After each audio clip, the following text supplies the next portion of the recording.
Hi guys, welcome back to Zero Doubts. तो आज हम करने जा रहे हैं सेट्स का लेक्चर नंबर 3। इससे पहले 2 लेक्चर्स हमने कर लिया है और उसमें हमने देखा है कि सेट्स कहते किसे हैं, सेट्स का रिप्रेजेंटेशन, नोटेशन फॉर सेट्स, उसके बाद टाइप्स ऑफ सेट हम देख रहे थे। तो टाइप्स ऑफ सेट्स में हमने 2 टाइप्स के सेट देखे थे, finite sets and infinite sets. तो हम दोनों का डेफिनेशन देख चुके थे और हम ये भी जान चुके थे कि कुछ सेट्स ऐसे होते हैं, सेट्स को लिखते हैं 2 तरीके से, रोस्टर फॉर्म और सेट बिल्डर फॉर्म। और कुछ सेट्स ऐसे होते हैं जो कि सिर्फ रोस्टर फॉर्म में लिखाते हैं और कुछ सेट्स ऐसे होते हैं जो सिर्फ और सिर्फ सेट बिल्डर फॉर्म में लिखाते हैं। ओके, और इसका हमने एक एग्जांपल भी लिया था। और अब हम देखते हैं कि इनफाइनाइट सेट्स में कुछ इंपॉर्टेंट इनफाइनाइट सेट्स हैं जिसके लिए हम कुछ सिंबल्स यूज करते हैं, तो हम उसके बारे में जानते हैं। तो है हेडिंग लगाएंगे notations for some infinite sets. Okay, इसमें हमारा पहला जो आता है R, set of real numbers और set of रियल्स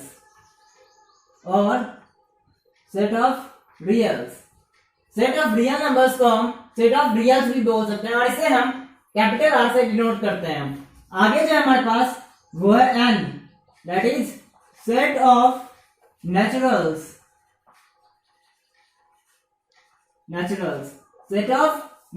that is natural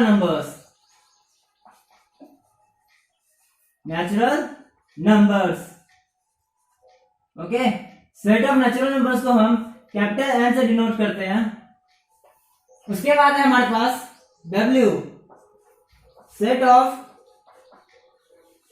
holes, that is set of whole numbers।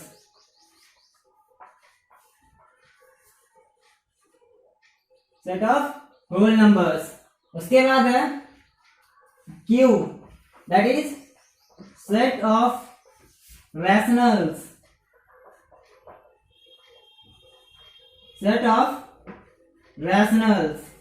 that is set of rational numbers।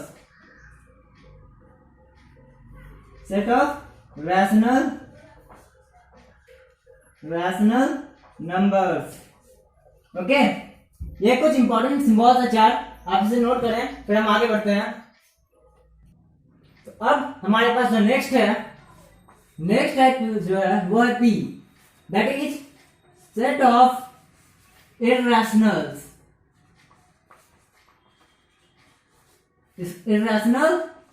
Numbers.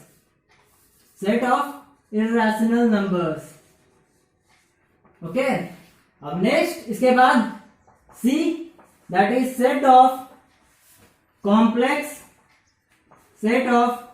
Complex या फिर imaginary numbers. And after that Z और G, इस symbol को हम बोलते हैं G। इसका यूज हम सेट ऑफ इंटीजर्स के लिए करते हैं। ठीक, P set of irrational numbers, C set of complex numbers और इमेजिनरी नंबर्स। ये आपको इसी साल आगे कॉम्प्लेक्स नंबर्स का एक चैप्टर भी है, वहां आपको इसके बारे में काफी चीज जानने को मिलेंगे। ठीक, और उसके बाद जो नेक्स्ट है हमारा Z या G, इस सिंबल को हम G बोलते हैं, that is set of integers. Okay, अब इंटीजर्स के बारे में कुछ और बातें हैं जो हमें जाननी है, तो पहले आप इसे नोट करें। अब हमारा है इंटीजर्स के बारे में कुछ बातें जानते हैं। इंटीजर्स कितने टाइप के होते हैं, मेन हमें यही पढ़ना है। पहला जो टाइप है हमारा positive, second is negative, third is non positive, fourth is non negative, fifth one is odd integers, and the sixth one is even integers. Okay ये 6 टाइप के इंटीजर्स होते हैं basically, positive integers, negative integers, non positive integers, non negative integers, odd integers and last even integers. काफी लोग positive integer और non negative integer and negative integer और non positive integer में confuse रहते हैं। ठीक, पॉजिटिव इंटीजर और non negative integer को काफी लोग सिमिलर समझ लेते हैं, बट ऐसा नहीं है, क्योंकि जीरो जो एक नंबर है वो ना ही पॉजिटिव है ना ही नेगेटिव है। ओके, जीरो जो है हमारा नॉन पॉजिटिव है और नॉन नेगेटिव भी है, नेगेटिव भी नहीं है पॉजिटिव भी नहीं है, जीरो जो है न्यूट्रल है। सो पॉजिटिव इंटीजर जो है उसमें जो हमारा सेट बनेगा वो होगा 1 2 3 so on up to infinity. Okay, negative integer जो होगा ये बनेगा माइनस इन्फिनिटी, 3 -2 -1, यहां तक ये होगा। ये नेगेटिव इंटीजर का सेट है, ये पॉजिटिव इंटीजर का सेट है। आगे non positive integer, that means इसमें हमें सिर्फ वैसे नंबर लिखने हैं, वैसे इंटीजर्स लिखने हैं जो पॉजिटिव ना हो। ओके, इसमें जो आएगा minus infinity till -3 -2 -1 and zero is also included in non positive integer. Why? Because zero is neither positive not negative. यहां हमसे पूछ रहा है वैसा इंटीजर का सेट बताने के लिए, लिखने के लिए जो पॉजिटिव ना हो, तो ये पॉजिटिव नहीं है, इस वजह से इसमें जीरो इंक्लूडेड होगा। नेक्स्ट वन नॉन नेगेटिव, इसमें सारे पॉजिटिव सारे नॉन नेगेटिव इंटीजर्स आएंगे। ओके, तो इसमें भी जीरो इंक्लूड होगा, 0 1 2 3 टिल अप टू इन्फिनिटी। यहां पे भी जीरो इंक्लूडेड होगा। Why? Because zero is neither positive not negative. ऐसा हम जानते हैं कि जीरो नेगेटिव भी नहीं है पॉजिटिव भी नहीं है, तो हमसे यहाँ पे पूछा गया कि नॉन पॉजिटिव ऐसा इंटीजर का सेट बताइए जो पॉजिटिव ना हो, जीरो यहाँ पे इंक्लूड हुआ। सिमिलरली यहाँ हमसे पूछा गया कि नॉन नेगेटिव इंटीजर्स का सेट बताना है, यानी कि नेगेटिव इंटीजर नहीं होना चाहिए, तो जीरो नेगेटिव भी नहीं है, तो इस वजह से यहाँ पे भी जीरो इंक्लूड हुआ। यही डिफरेंस है नॉन नेगेटिव और पॉजिटिव में और नेगेटिव नॉन पॉजिटिव में। नॉन पॉजिटिव और नॉन नेगेटिव में जीरो इंक्लूडेड होगा, जबकि पॉजिटिव और नेगेटिव इंटीजर्स के सेट में जीरो इंक्लूड नहीं होगा। आफ्टर दैट ऑड इंटीजर्स और इवन इंटीजर्स काफी इजी है, जो आप जानते हैं। इसमें है माइनस इंफिनिटी से आएगा -3 -1 1 3 अप टू इन्फिनिटी तक, ऐसे सारे ऑड नंबर्स के इंटीजर्स बनेंगे। इवन में भी सिमिलर है, माइनस इंफिनिटी से आएगा up to 4 2 0 -4 -2 0 2 4 till up to infinity. ये काफी इजी है, और इंटीजर्स और इवन इंटीजर्स। और एक चीज, और इंटीजर्स का जो जनरल फॉर्मूला होता है, जनरल फॉर्मूला आप लिख लेंगे x is equal to 2n plus 1 where n belongs to z। ये और इंटीजर्स का जनरल फॉर्मूला है, और इवन इंटीजर का जनरल फॉर्मूला है x is equal to 2n for all n belongs to z। ये इवन इंटीजर्स का general formula है। ओके, ये आप नोट कर लेंगे। और यही है हमारा इंटीजर्स का टाइप। अब हमारा इनफाइनाइट सेट्स लगभग खत्म हो चुका है, अब हम फाइनाइट सेट्स की तरफ बढ़ेंगे। ठीक, पहले आप इसे नोट कर लें। तो अब हमने इनफाइनाइट सेट्स के बारे में सारी बातें जान ली है।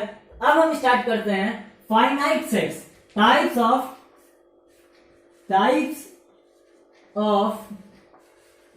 Finite sets. फाइनाइट सेट्स कितने टाइप के होते हैं, हेडिंग लगा लेंगे टाइप्स ऑफ फाइनाइट सेट्स। इसमें पहला है एम्प्टी या फिर नल सेट्स। ओके, एम्प्टी सेट या नल सेट। सर डेफिनेशन लिखेंगे, a set which do not have any element is called empty या फिर null set। Okay, a set which do not have any element is called empty set और null set। वैसा set जिसमें कोई भी element ना हो उसे ही हम एम्प्टी सेट कहेंगे। ओके, इसे हम डिनोट करते हैं फाई से, denoted by phi, denoted by phi और empty curly braces.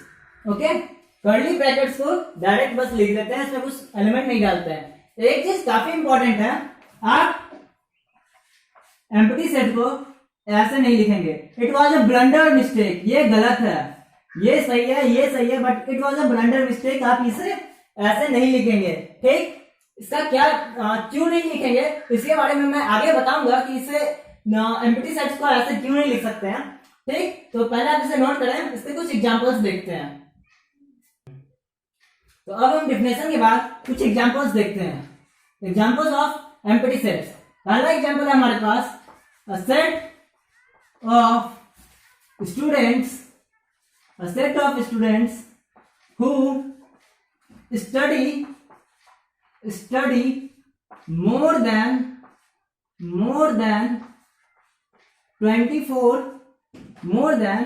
24 hours in a day।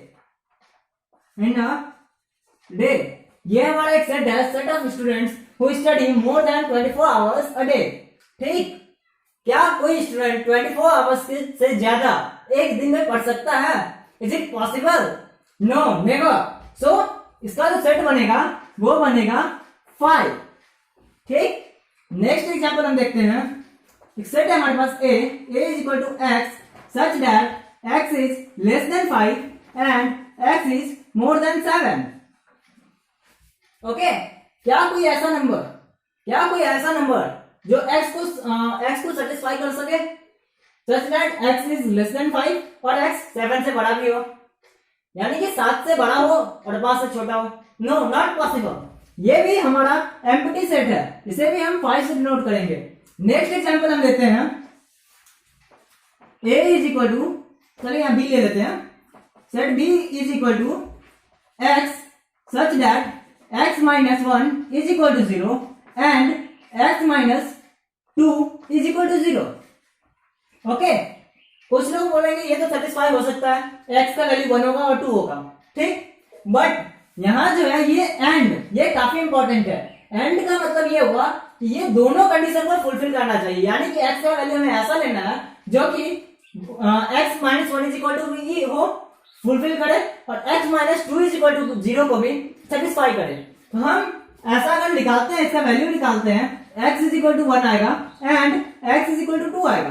But ये एक हमारा एम्प्टी सेट है, क्यों? क्योंकि कोई, या अगर हम 1 देते हैं तो दोनों वैल्यू सेटिस्फाई नहीं होगा, ये सेटिस्फाई हो जाएगा बट ये नहीं होगा। अगर हम x का वैल्यू 2 देते हैं तो ये सेटिस्फाई हो जाएगा बट ये सेटिस्फाई नहीं होगा, इस वजह से ये भी हमारा एम्प्टी सेट है। ठीक, ऐसे क्वेश्चंस काफी आते हैं, इसमें आप कंफ्यूज ना हो। यहाँ पे अगर एंड की जगह और होता तो ये सेट होता, इसमें 1 और 2 दोनों एलिमेंट होते, बट यहाँ एंड है तो इसमें दोनों कंडीशन को, दोनों इक्वेशन को सेटिस्फाई होना चाहिए, बट यहाँ दोनों इक्वेशन एक वैल्यू से, x के एक वैल्यू से सेटिस्फाई नहीं हो रहे हैं, इस वजह से ये एम्प्टी सेट है। ओके, अब आप एम्प्टी सेट खत्म हुआ, यहाँ एम्प्टी सेट का नोट करें, आगे हम सेकंड टाइप में चलते हैं। अब हमारा सेकंड टाइप जो है वो है सिंगलटन सेट। सिंगलटन सेट क्या होता है? वैसा सेट जिसमें सिर्फ और सिर्फ एक एलिमेंट हो। A set having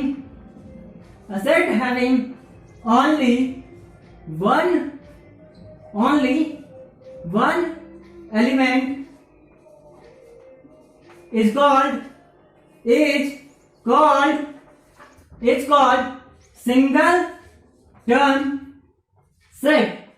Okay, a set having only one element is called single turn set. वैसा सेट जिसका सिर्फ और सिर्फ एक एलिमेंट हो उससे ही हम सिंगल टर्न सेट करेंगे. फॉर एग्जांपल सेट है हमारे पास A is equal to small a is equal to small a. ये हमारा सिंगल टर्न सेट है. क्यों? इसमें नंबर ऑफ एलिमेंट यानी कि कार्डिनलिटी जो है इसकी cardinal number of set A is 1. Okay, next set है हमारे पास B. हमारे पास एक सेट है x such that x minus 1 is equal to 0. इसमें अगर हम x का वैल्यू निकालें x का वैल्यू 1 आएगा. अगर हम इसमें x का वैल्यू निकालें तो x का वैल्यू 1 आएगा. सो यहाँ पे जो B सेट होगा वो होगा 1. That is single turn set. ये हमारा सिंगल टर्न सेट है. ठीक, अब हमारे पास एक और एग्जांपल है C हमारा एग्जांपल है x such that x minus 2 is equal to 0, x minus 2 is equal to 0 and x squared minus 4 is equal to 0. Okay, x minus 2 is equal to 0 and x square minus 4 is equal to 0. ये हमारा एक set है. हम अगर इसका value निकालें x का, यहां से हमारे पास आएगा x is equal to 2 and next जो आएगा वो आएगा x is equal to plus minus 2. Okay, ये प्लस माइनस 2 है और ये 2 है. यहाँ पे हम देख रहे हैं कि 2 और 2 कॉमन है. प्लस 2 यहाँ पे भी है, प्लस 2 यहाँ पे भी, ये कॉमन है. तो यहाँ पर जो इसका सेट होगा वो बन जाएगा हमारे पास 2 का एक सेट बन जाएगा जो कि ये सिंगल टर्न सेट है. ओके, यही है हमारा सिंगल टर्न सेट. ये कुछ एग्जांपल्स भी मैंने दे दिए हैं और भी बहुत सारे एग्जांपल है जो आप अपने मन से सोच सकते हैं. ठीक, अब हम नेक्स्ट टाइप की तरफ बढ़ते हैं. आप इससे पहले नोट कर लें.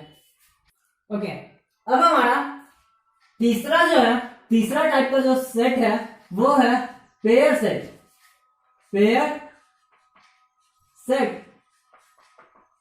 Okay, pair set, a set having exactly two elements. A set having exactly two elements is called as pair set. Okay, वैसा सेट जिसमें एग्जैक्टली टू एलिमेंट्स हो उसे हम पेयर सेट बोलेंगे. ठीक, वैसा set, a set which have exactly two elements is called pair set. ठीक, for example हम एक एग्जाम्पल देखते हैं. एग्जाम्पल में है ए सेट है हमारे पास x such that x square is equal to 4.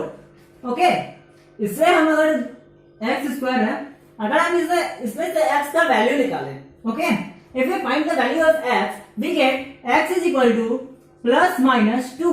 Okay, so the set is plus 2 and minus 2. That is 2 minus 2. That is 2 and minus 2. ये जो सेट है हमारा, इसमें दो एलिमेंट है 2 और minus 2. तो ये हमारा पेयर सेट है. नेक्स्ट एग्जांपल हम देखते हैं B. A set है Bx such that x minus 1 is equal to 0 और x minus 2 is equal to 0. Same example हमने एम्प्टी सेट में भी लिया था. फिर ये जो है पेयर सेट हम इसमें इसलिए ले रहे हैं, यहाँ पे और है, वहां एंड था हमारे पास. तो वहां जो एग्जांपल था उसमें एंड था, बट यहाँ जो है ये और है. ओके, इसमें से x का वैल्यू अगर हम निकालें, here we get x is equal to 1 और x is equal to 2. चूंकि यहाँ पे और है, चूंकि यहाँ पे because here we use or, we have or, यहाँ पे और है, इस वजह से ये जो सेट बनेगा ये होगा 1 और 2 का सेट बन जाएगा और ये पेयर सेट होगा क्योंकि इसमें भी दो एलिमेंट है. ओके, यहाँ एंड और का बस गेम है. सो ये था हमारा पेयर सेट. अब अगला है हमारा सेट ऑफ सेट्स.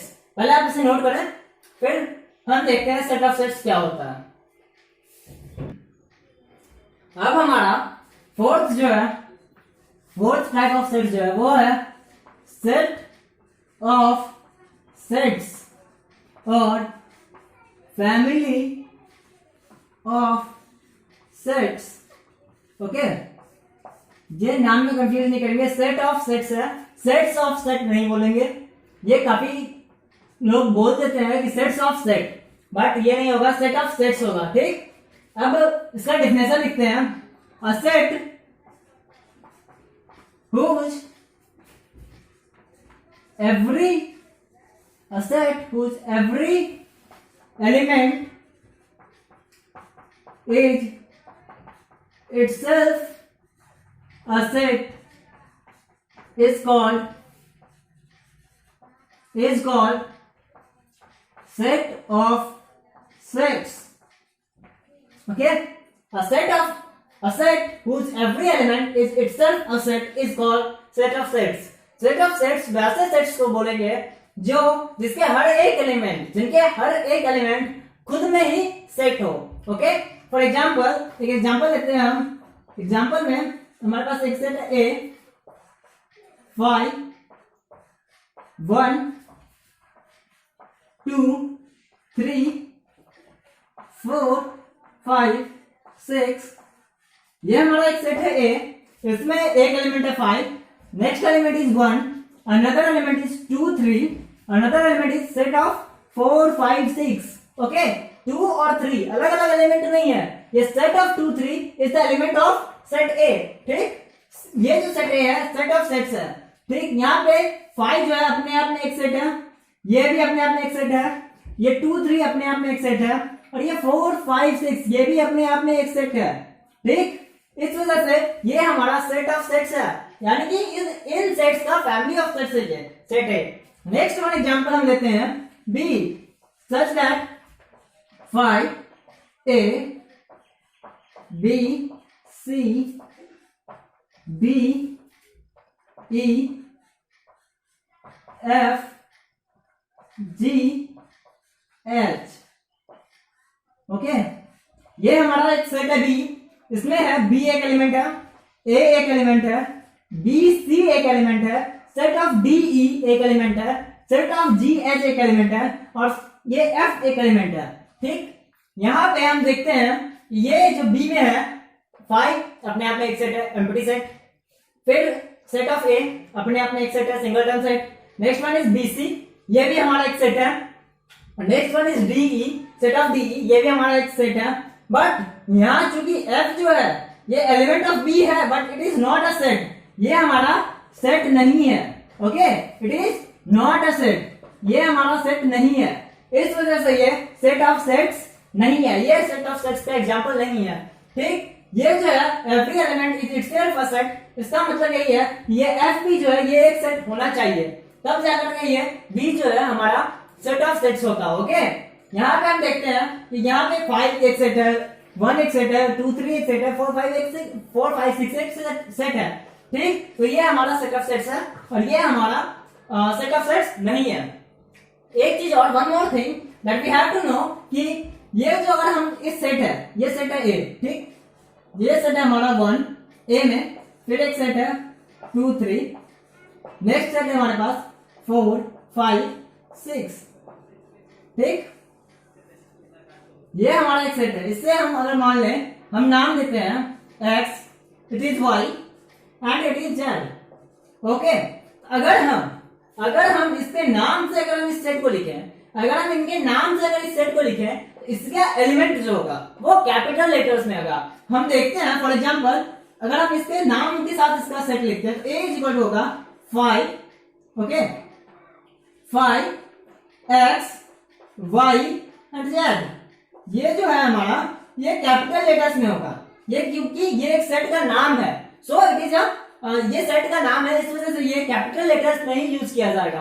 ठीक, अगर हम इस सेट का नाम को अगर हम ऐसे लिख दें x y z, तो ये एक ब्लंडर मिस्टेक होगा। ठीक, ये काफी इंपॉर्टेंट है, ये आप जान लें और आप इसे अच्छे से समझ लें। ठीक, तो ये है हमारा सेट ऑफ सेट्स और फैमिली ऑफ सेट्स। ठीक, यहाँ पे हमारा टाइप्स ऑफ फाइनाइट सेट्स भी खत्म होता है। अब एक इंपॉर्टेंट बात है, बहुत इंपॉर्टेंट बात है, उसके बारे में हम जानते हैं, और वो क्या है ये हम पहले आप इससे नोट कर लें, फिर मैं बताता हूं। तो जो इंपॉर्टेंट बात है वो ये है कि कुछ लोग एम्प्टी सेट्स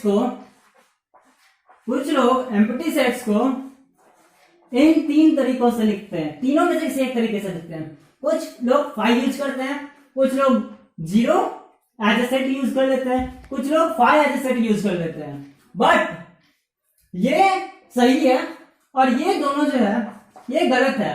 ओके, सिर्फ ये सही है, ये दोनों गलत है। क्यों गलत है? ये मैंने आपको एम्प्टी सेट जब पढ़ाया था उस वक्त भी बताया था कि 5 को हम ऐसे डिनोट नहीं कर सकते हैं, और क्यों नहीं डिनोट कर सकते हैं वो हम अब जानते हैं। तो हेडिंग लगाएंगे difference between 5 0 set of 0 and set of 5। Okay, ये सी के बीच में डिफरेंस जानना है। ये जो है this symbol shows empty set। ये तो empty set को शो करता है, ठीक। This symbol shows a singleton set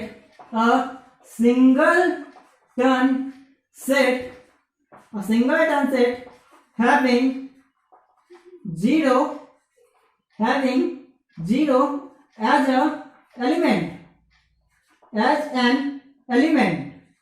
okay, as an element. ये एक सिंगलटन सेट है जिसमें 0 एक एलिमेंट है। नेक्स्ट वन, ये है अ सेट ऑफ सेट। हमने देखा है सेट ऑफ सेट का हर एलिमेंट खुद में ही एक सेट होता है। सिमिलरली यहाँ पे ये जो 5 है ये खुद एक एम्प्टी सेट है, और ये सेट के अंदर है, इसका मतलब it is denoting a set of set. Okay, ये एक सेट ऑफ सेट है जिसका एलिमेंट खुद में एक सेट है, दैट इज 5, यानी कि एम्प्टी सेट है, ठीक। तो यही है हमारा ये इन तीनों के बीच में डिफरेंस। आप इसमें गलती ना करें, अगर आप गलती करते हैं तो इसमें आपका मार्क्स कट सकते हैं। ओके, और ये हमारा जो इम्पोर्टेंट है, यानी कि जो भी इम्पोर्टेंट टाइप्स ऑफ सेट्स थे वो हमने देख लिया। उसके बाद इम्पोर्टेंट जो इसमें यूज किए जाने वाले सिंबल्स थे वो हमने देख लिए। अब आगे है रिलेशंस बिटवीन सेट्स। कुछ सेट्स में रिलेशंस बनते हैं, वो रिलेशंस कौन कौन से हैं, क्या है, कैसे हैं, और उस रिलेशंस में क्यों बनते हैं, और इसके बारे में काफी सारे बातें हम आने वाले नेक्स्ट लेक्चर में देखेंगे। तब तक आप इस लेक्चर को अच्छे से पढ़ें, ध्यान से पढ़ें। इस लेक्चर से काफी बातें जुड़े होंगे नेक्स्ट लेक्चर से। तब तक पढ़ाई करते रहें, और अगर हमारा वीडियो पसंद आए तो लाइक करें और दोस्तों के साथ शेयर जरूर करें। Thank you.